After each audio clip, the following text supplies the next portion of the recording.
नबी सल्लल्लाहु अलैहि वसल्लम के ज़माने में 7.5 तोला सोना और 52.5 तोला चांदी की कीमत बराबर थी। 52.5 तोला चांदी बनती थी 200 दिरहम की उस ज़माने में। बाद में इनकी कीमतों में फ़र्क हो गया।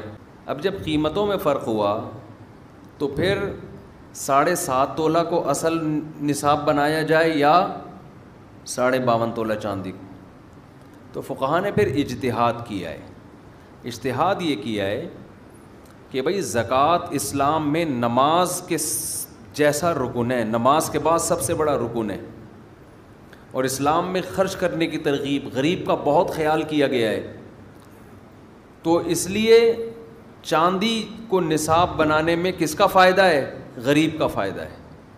सोने को निसाब बनाएंगे तो बहुत से मालदार लोगों को उस पर ज़कात वाजिब नहीं होगी, क्योंकि 7.5 तोले सोने की कीमत तो बहुत ऊपर पहुंच चुकी है।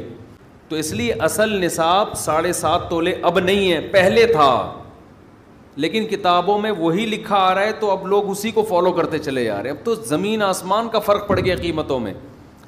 तो इसलिए क़ुरबानी का या ज़कात का असल निसाब 52.5 तोला चांदी की वैल्यू है, 7.5 तोला सोना नहीं है।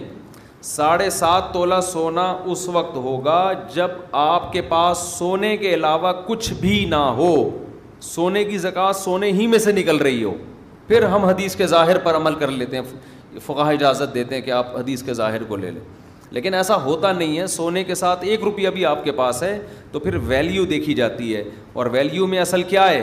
चांदी, क्योंकि रुकन है ना इस्लाम का एक, उसमें एहतियात के पहलू को तरजीह दी जाती है। तो अब किसी के पास 52.5 तोला चांदी के बराबर सोना है, या कैश अमाउंट है, या तिजारती माल, वो माल जो बेचने की नीयत से ख़रीदा हो, तो इन पर फिर ज़कात देना लाजिम है। साल गुज़रने का मतलब क्या है? लोग इसमें उलझते रहते हैं, साल कैसे गुज़रेगा। कहते हैं हमने पिछले महीने एक प्लॉट ख़रीदा है बेचने के लिए, तो साल तो नहीं गुज़रा। हर चीज़ पे साल गुज़रना ज़रूरी नहीं है, उसका तो हिसाब करना नामुमकिन है। अब आपके पास 50,000 अकाउंट में आ गए, अब आप उस पे साल गुजारो, फिर दरमियान में 20,000 आ गए, उसके साल अलग गुजरेगा, फिर 2 लाख रुपए आ गए, उसका साल अलग, तो पूरे सालों का हिसाब ही करते रहोगे बैठ के।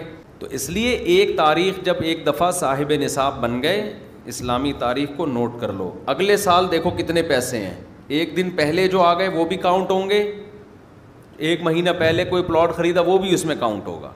तो एक तारीख़ मुतय्यन है, बस उस तारीख़ पर हिसाब किया करो। अगर आप यकम रमज़ान को ज़कात निकालते हो, अब यकम रमज़ान ही बस हमेशा उसमें हिसाब किया करो।